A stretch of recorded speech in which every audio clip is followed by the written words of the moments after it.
VHS stores. Wow, where do I start?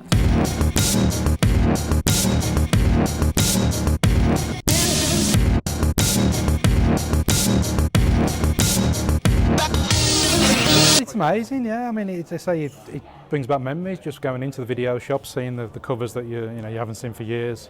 I've never really seen anything like that. I've just come back from Berlin, which is a massively eclectic scene, and then I've come here, and honestly, this is one of the best places I've seen in Birmingham so far. It's great, like the array of things out there, and like you guys know your stuff as well. So when I was walking around waiting for these guys, obviously, it was really cool to talk to you because you knew the films inside out. Yeah. You could recommend things around, just show me things that I've never seen before. I think it's incredible, actually. I think it's very good to actually see a huge array of old VHS tapes and get a chance to actually see a film. I mean, I got a chance to see Cafe Flesh this afternoon, which is a film I've wanted to see for a long, long time, and I finally got to see it on a large screen in SCSI VHS, which is probably the way it's meant to be seen.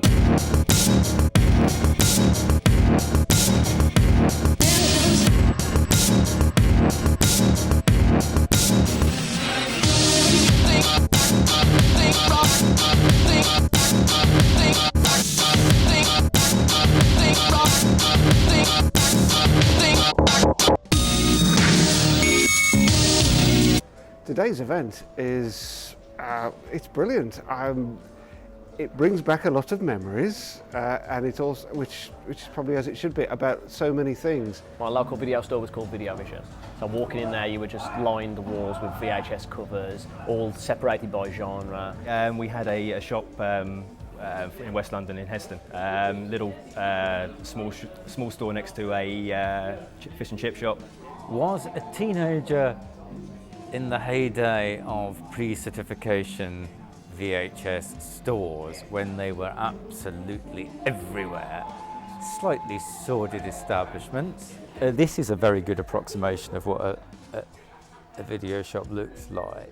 The back partition wall was like the horror section, and it was so dark you'd like be scared to even walk like past it, let alone inside it. And then as you entered, you get like the burning, demons, superstition, all these like obscure like late 80s horror, as obscure as like as a kid anyway.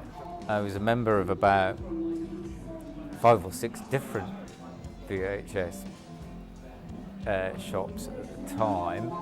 This like endless phantasmagoria of bizarre films that you would never see in the cinema.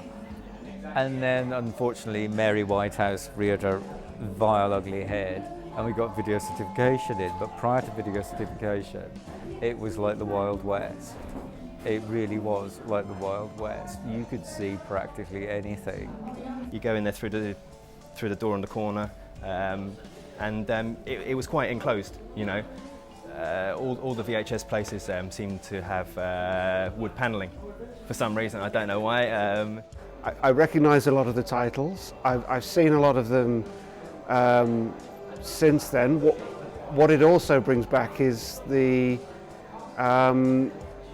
two things. Firstly, where I grew up, we didn't have a dedicated video store. Yeah, it was my big introduction to different cinema, basically, was the world of the VHS video shop, and without it I would never have discovered John Waters, and I never turned back after John Waters. It's been a downward spiral ever since.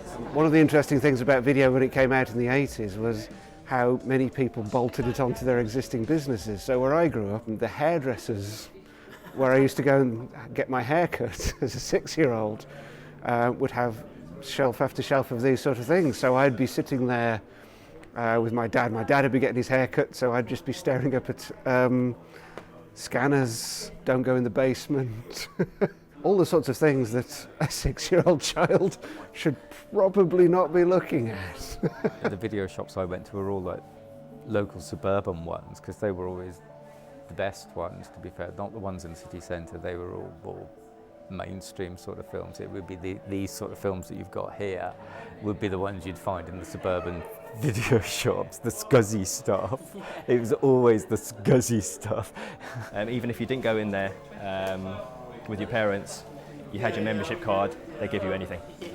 So yeah, it's just fantastic, you know. The marketing of the films, how very much they, the idea of painted artwork, not a slick marketing campaign at all.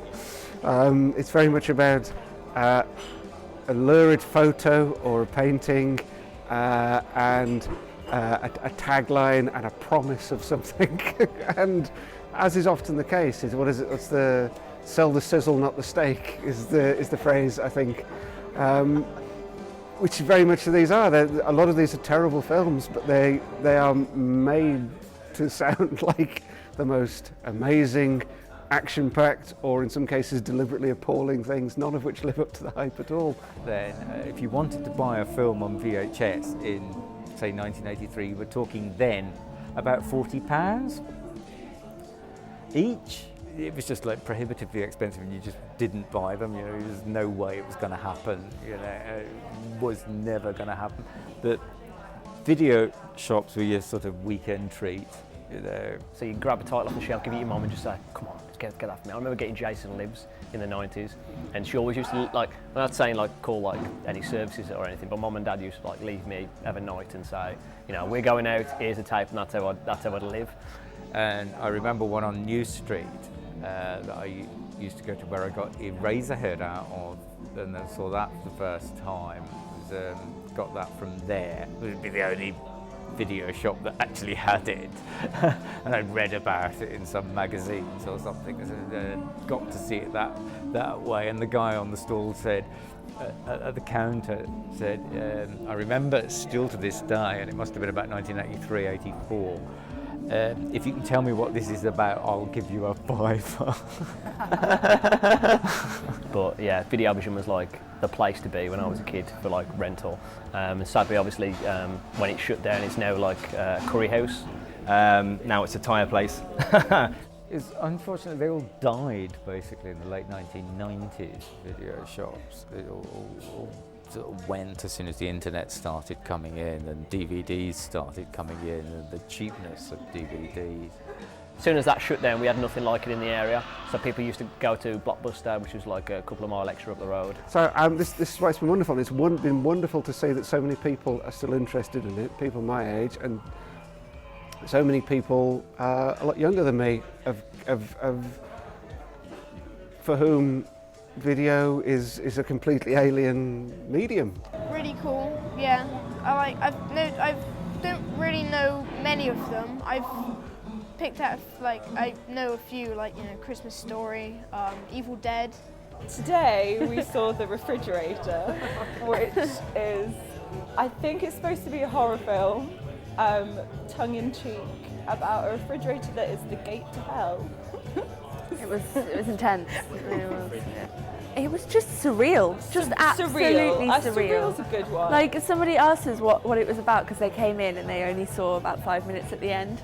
And they were saying, so go on, tell us the plot line then if we missed the beginning. And I was like, so we explained what actually happened. And it went from such a ridiculous point to such a ridiculous ending. So I was like, did I just watch that and just waste like 2 hours of my life watching that?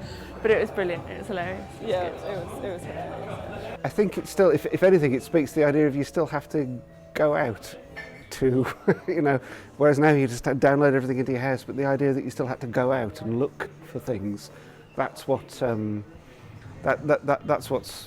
that's what this brings back, if anything else, I think. Yeah.